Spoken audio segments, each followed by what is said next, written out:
모든 것을 품위 있고 질서 있게 하시길 주님으로 축복합니다. 성숙한 성도의 모습이 품위 있는 일, 질서 있는 일이 아닙니다. 특별히 오늘 교회가 창립 35주년 주일입니다.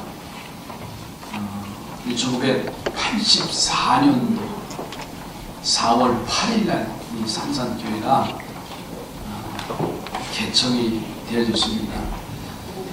그때 결혼도 하는 총각 전도사가 26살에 교회를 개청해서 오늘에 이르게 되어졌는데 하나님께 큰 영광이 되고 하나님께 큰 축복이 된 줄로 믿습니다. 많은 성도들이 거쳐가면서 진정 교회가 교회되게 하기 위해서 성도들이 성도되게 하기 위한 믿음의 열정을 가지고 달려왔습니다. 저는 그래서 오늘 말씀의 제목을 실상은 좋은 교회다라는 말씀을 제목을 가지고 함께 은혜를 나누고자 합니다. 오늘 본문에 나오는 이 서머나 지역을 보면 당시에 웅병가였던 아리스티테스는 이렇게 예찬을 합니다. 얼마나 이 서머나라는 도시가 아름다운지 창조 이래 인간이 결코 보지 못했던 아름다운 한 송이 꽃과 같다. 그만큼 예찬을 했어요. 어디가요? 이 서머나라는 지역이에요.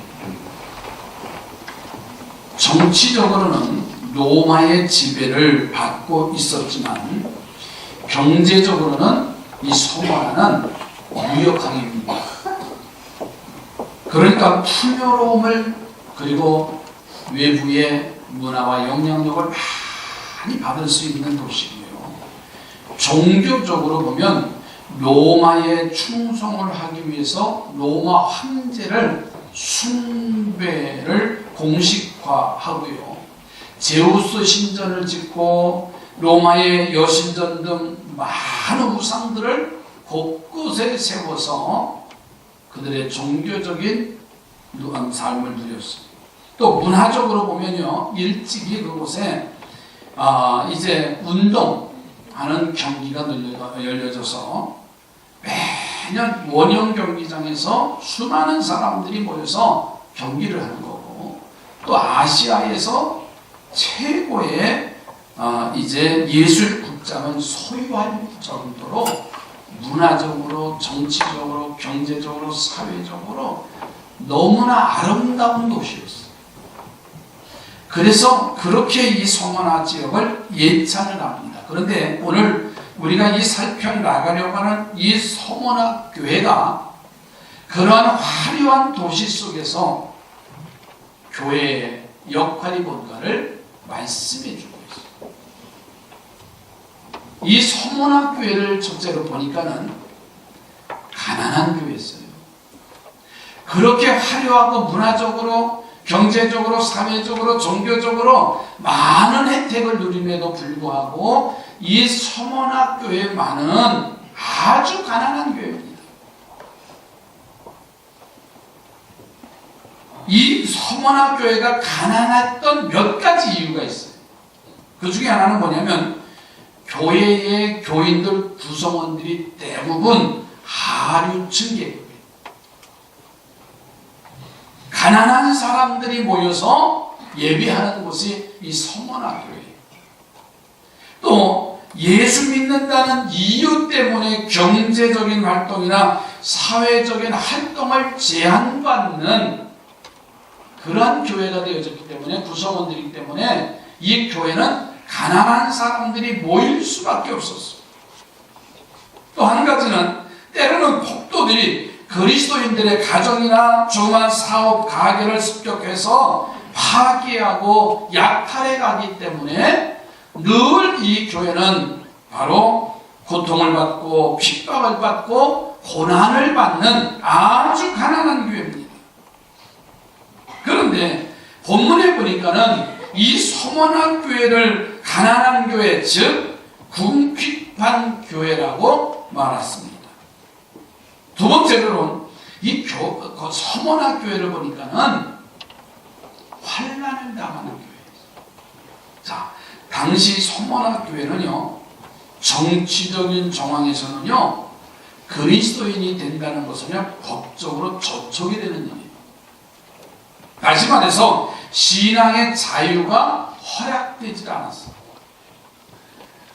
물론 서머나를 다스리는 당시 파견된 로마의 부서보낸 총독이나 아니면 행정 책임자가 누구냐에 따라서 융통성은 있긴 하지만, 그러나 서머나 교회 그리스도인들은 예수 믿는 것 때문에, 예수님 때문에 고난을 당했습니다.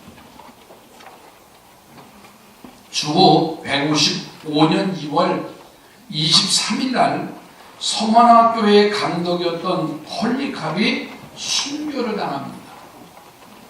여러분, 작년에 요한계시록 뮤지컬을 봤을 때 소아시아 7개 주 교회 중에서 마지막에 서머나 교회가 등장이 되어지는데, 그 서머나 교회에서 마지막 순교를 당하는 사람이 있어요. 나이 많고 또 쇠사슬에 묶여가지고 핍박을 받는 분 한 사람이 있어요. 그분이 바로 폴리캅이라고 하는 감독이에요. 아마 기독교 2000년 순교 역사에서 가장 빛나는 사람, 그러면 폴리캅을 말할 수가 있어요. 이 폴리캅은 수많은 사람들이 운동 경기를 하고 있는 운동 경기장에 모인 그 원형 경기장에 끌려나갑니다. 그 군중들은 폴리캅을 향해서 일어서서 저를 처형하라고 아우성칩니다. 그때 하늘에서 음성이 들려와요. 폴리캅아, 너는 굳세게 남자답게 싸우라 하는 소리가 들려요. 서머나의 총독은 폴리캅에게 마지막 카드를 내밉니다. 그것은 로마 황제에게 제사를 드리고 그리스도를 저주하라, 그리하면 너를 살려주겠다, 아니면 죽음을 이제 선택하라. 그때 폴리캅은 그 총독을 향해서 이렇게 말합니다. 내가 86년간 그리스도를 섬겨왔으나 그분은 단 한 번도 나를 섭섭하게 한 적이 없고, 그런데 내가 어찌 나의 왕이신 주님을 욕할 수가 있겠습니까? 라고 말하면서 이렇게 말합니다. 당신이 나를 잠시 타다가 꺼져버릴 불로 위협하고 있으나 그것은 당신이 영원한 형벌과 심판을 모르기 때문입니다. 자, 지체 말고 어서 당신이 하고자 하는 일을 하시오 라고 대답을 합니다. 폴리캅은 그 말을 하고 그들이 지른 불에 휩싸여서 장렬한 순교의 잔을 마십니다. 그날 그는 다음과 같은 하나님 앞에 감사의 기도를 드립니다. 내가 오늘 순교의 방향과 그리스도의 고난에 참여할 수 있도록 허락하신 것을 감사합니다 하면서 그 죽음을 받아들여요. 이 서머나 교회는 예수 믿는 것 때문에 환난을 당하고, 그 예수를 영접하고 나서 고통을 당하고 어려운 삶을 이어져 갔습니다. 더 나아가서는 세 번째로는요, 이 서머나 교회는 사단의 회방을 받아요. 이민 온 유대인들이 당시 서머나에는 많이 살고 있었어요. 그들은 자기네들끼리 뭉쳐서 살면서 예수 믿는 교회를 박해하기 시작을 합니다. 폴리캅이 순교하던 날은요, 사실은 유대인의 안식일 날입니다. 정말 저들이 유대인의 안식을 지키려면은 그들의 법을 지켜야 되는데, 폴리캅이 순교당하는 그날 그 운동장에 나와서 폴리캅을 죽이라고 아우성치던 사람들, 상체로 폴리캅을 화형시키는데 장작 나무를 주워오는 극성까지 불려요. 여러분, 오늘 본문으로 좀 돌아가 보시죠. 9절에 가서 보면 이 서머나 지역에 있는 유대인들을 향해서 이렇게 말합니다. 사단의 회라, 사탄의 집단이라고 했어요. 왜냐하면 사단이 하고자 하는 일을 도맡아 하기 때문에, 사단이 시키는 일을 그대로 실천하기 때문에 이 소모나 지역에 있는 유대인들을 말하면서 저들은 사단의 모임이라고 했어요. 자, 그런데 구약성경 민수기서에 와서 보면 민수기서 16장 3절에 이스라엘 백성들을 뭐라고 표현했냐면, 그들 중에 계시거늘 너희가 어찌하여 여호와의 총회 위에 스스로 높이느냐. 여호와의 총회다. 이스라엘 백성들을 구약에서는 여호와의 총회라고 했는데, 지금 신약의 시대에 와서 이 폴리캅을 이제 죽이는 데 앞장섰던 유대인들을 향해서는 사단의 회라고 했어요. 자, 성경학자 마클리는 이런 말을 해요. 종교가 악의 수단이 된다면 참으로 무서운 일이 일어난다. 이런 말을 했어요. 종교가 타락하면 극악한 자들이 되어진다는 거예요.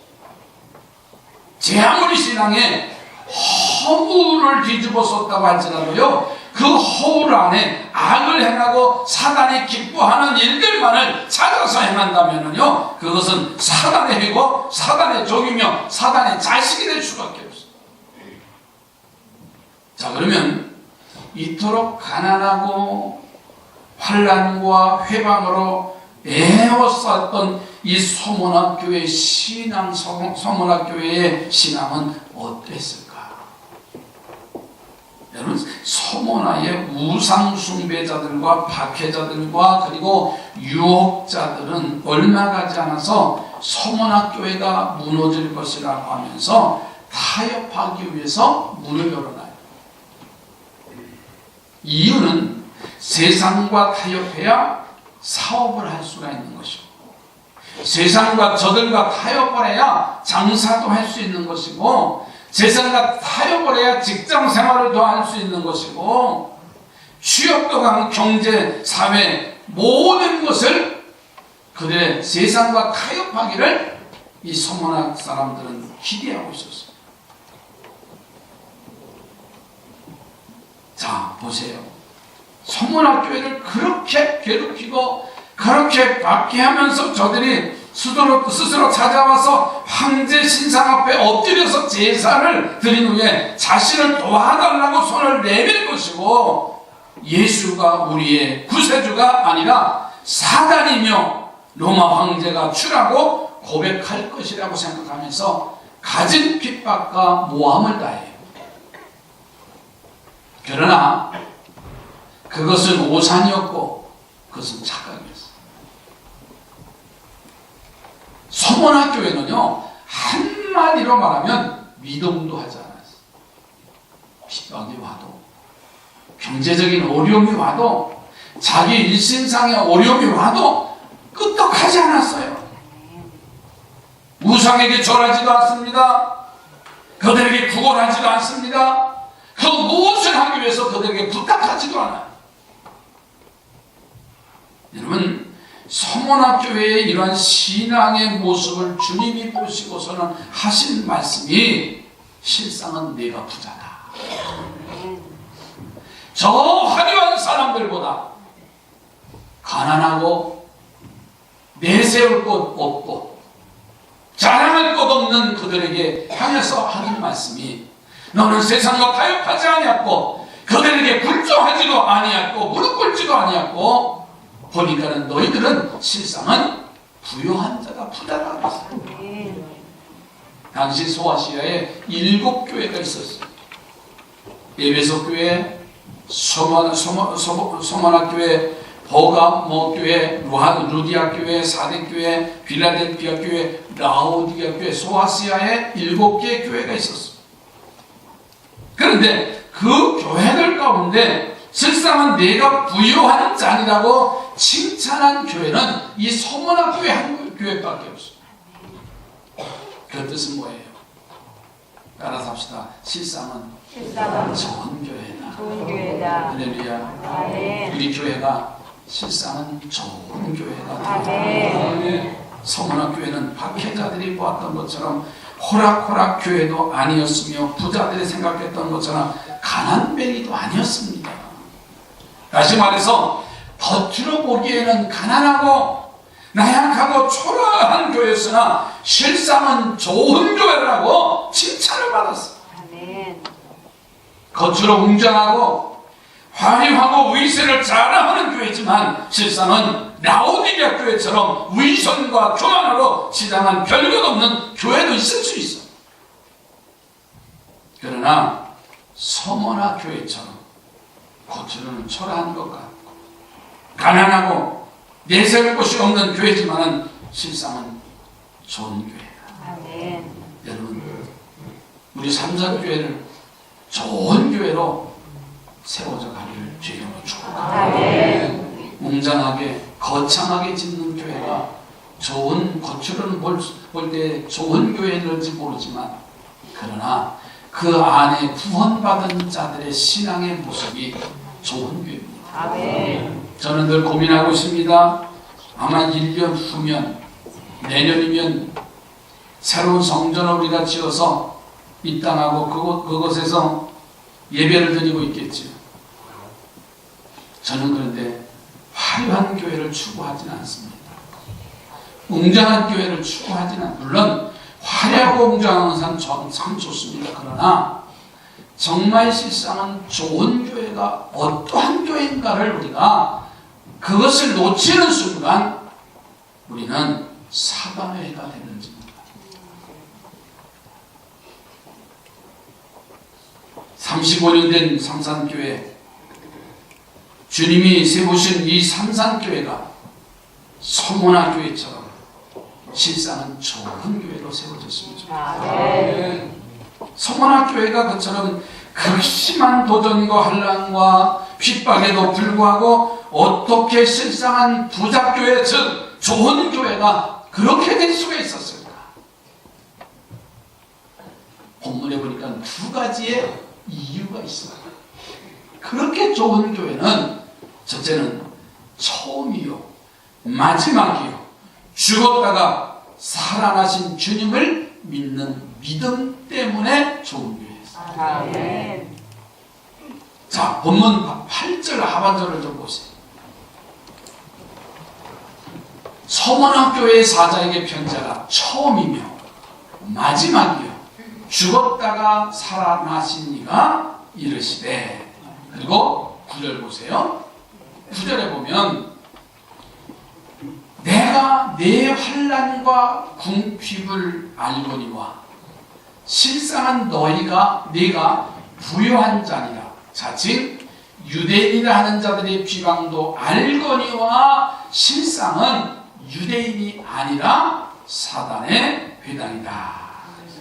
바로 그 점입니다. 그러니까 주님은 서문학교의 고통을 알고 계셨고 서문학교에는 자신들의 고통을 주님이 알고 계신다는 말씀입니다. 아멘. 예를 들면 바로 이런 말이죠. 젖먹이 어린아이가 뜨거운 난로를 향해서 기어가고 있는 사실을 아무도 모르고 있을 때면 문제가 커지지요. 이 아이는 뜨거움을 모르기 때문에 가서 손으로 덥석 그 난로에 손을 댈 겁니다. 그러나 그 방 안에 엄마도 있고 할머니, 할아버지도 있는데 이 어린아이가, 젖먹이 아이가 난로로 접근한다고 하면은 그 방 안에 있는 어른들은 어떻게 할까요? 그냥 있을 수가 없어요. 그 뜨거움을 알기 때문에 그 아이를 낚아채겠지요. 그곳에 접근하지 못하도록 하겠지요. 서문학교회를 알고 계신 주님은 처음이며 마지막이신 분이라고 했어요. 그 뜻은 처음도 아시고 마지막도 아시는 분이시라는 말이고요. 처음도 책임져 주시고 마지막도 책임져 주시는 분이시고요. 아멘. 여러분, 처음부터 마지막까지 함께 계시겠다는 약속이 바로 이 말씀이에요. 아멘. 그러면 뭐가 걱정이겠어요? 또 서문학교회를 알고 계신 주님은 죽었다가 살아나신 분입니다. 그 뜻은 죽음도 이기시고 해결하신 분이라는 말이에요. 이 성원한 정도 로마의 황제도 죽음을 이기지 못합니다. 그들은 부활하지 못하는 겁니다. 그러나 주님은 죽었다가 다시 살아나신 부활의 주님이시죠. 그 주님이 소만화 교회를 알고 지키고 돕겠다는 거예요.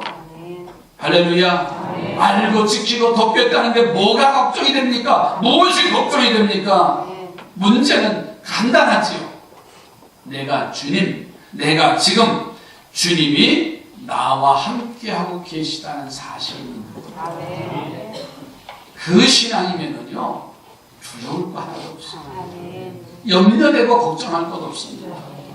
이 성원한 교회는 예수를 믿고 예수를 영접하고 그 가난과 핍박과 환난 가운데서도요, 굳건히 믿음을 지킬 수 있었고, 실상은 너희가 부자라고 너희가 좋은 교회라고 말씀하신 것은요, 그 안에 예수의 생명이 있기 때문입니다. 두 번째로는 생명의 면류관을 바라봤습니다. 성문학교에 성도들이 위에서 말씀드린 대로 이 성문학교회는 성문학 지역은요, 큰 운동장이 있어서 매년마다 큰 운동 경기를 하기 때문에 성문학 지역에 있는 사람이나 성문학 교인들도 그 운동장에 들어가서 운동 경기하는 것을 볼 수가 있어요. 그래서 1등하는 사람에게는 면류관을, 월계관을 씌워주는 그 장면을 보는 거예요. 최고의 영광이지요. 야, 이렇게 승리하면 이제 이러한 면류관을 얻는 것이라는 것을 이 성문학 교인들도 보고 알았어요. 오늘도 잠깐 TV를 보니까는 대구 마라톤 경기가 세계 마라톤 경기 한 걸 마지막 중계로 잠깐 봤어요. 다 아프리카 사람들이 다 1등하더라고요. 그 42.19km를 달려와서 나 속에 있는 것까지 토해낼 정도. 와, 그렇게 힘들다는 거지. 그러면서 면류관을, 월계관을 받는 그 장면을 한번 생각해 보세요. 이기는 자에게는 이렇게 면류관을 얻는 것이죠. 그 영광이 얼마나 크고 장엄한가를 운동 경기장을 통해서 봤습니다. 그러나 그 면류관은 얼마 지나지 않으면 시들고 녹슬어버려요. 그런데 예수님께서 주시는 이 성원학 교회에 이제 주시는 면류관은 10절 말씀을 이렇게 말씀하셨어요. 10절에 한번 보시죠. 네가 죽도록 뭐하라? 충성하라. 그리하면 내가 생명의 면류관을 내게 주리라 그랬어요.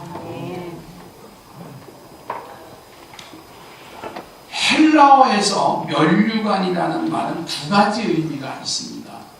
어떤 의미냐면 하나는 왕관을 뜻하는 것이고 또 다른 하나는 우승자에게 주는 상급을 면류관이라는 뜻이 포함되어 있습니다. 그러니까 주님이 성원학교회에 약속하신 면류관은 생명의 면류관입니다. 여러분 보세요. 왕관은 오래 쓰고 있을 수가 없어요. 그렇죠? 왕관은 누구에게 주는 거예요? 왕의 권력을 상징하죠. 왕에게 주는 겁니다. 그런데 그 왕은요, 왕관을 쓰었다고 잠잘 때는 쓰고 있을까요? 벗어놓고 자겠지요. 죽으면요, 그거 벗어놓고 죽지 그냥 죽겠어요. 오래 쓸 수가 없어요. 정권을 내놓으면요, 그 왕관 가지고 있을 수도 없어요. 그러나 생명의 면류관은 영원한 면류관이기 때문에 벗을 필요가 없고 빼앗길 염려도 없는 것이 생명의 면류관이다. 이 성원한 교인들은 바로 그런 면류관을 바라본 거예요. 세상에서 없어질 면류관이 아니라 영원히 함께할 면류관을 바라봤기에, 사랑하는 성도들이요, 지금 우리가 신앙생활하면서 뭘 바라보고 달려갑니까? 우리가 지금 뭘 얻기 위해서 달려갑니까? 땀을 흘려야 됩니까? 썩을 면류관입니까? 아니면 영원한 생명의 면류관입니까? 실상은 좋은 교회, 실상은 좋은 신앙, 실상은 좋은 성도가 되기를 주의 이름으로 축복합니다. 그러려면 환난이나 가난이나 고통이나 실패나 슬픔만을 봐서는 안 됩니다. 때로는 환난도 당할 수 있고 어려움도 닥쳐올 수도 있고 생각지 아니한 모든 육체적인 질병도 얻을 수가 있어요. 그러나 그것만을 바라보는 사람은 생명의 면류관을 얻을 수가 없습니다. 그것들 넘어 있는 영원한 세계와 약속을 바라보시기 바랍니다. 그리고 처음이요 마지막이 되시는 죽었다가 다시 사신 예수 그리스도, 지금도 나와 함께 하시는 예수 그리스도만을 바라보고 나가기를 주의 이름으로 축복합니다. 옆에 분하고 실상은 좋은 성도십니다. 한 번 더 하시죠. 실상은 좋은 신앙입니다. 그 칭찬만 받으면 되잖아요. 기도합니다. 지금까지 무엇을 바라보고 다녀왔는지, 무엇을 얻기 위해서 땀을 흘렸는지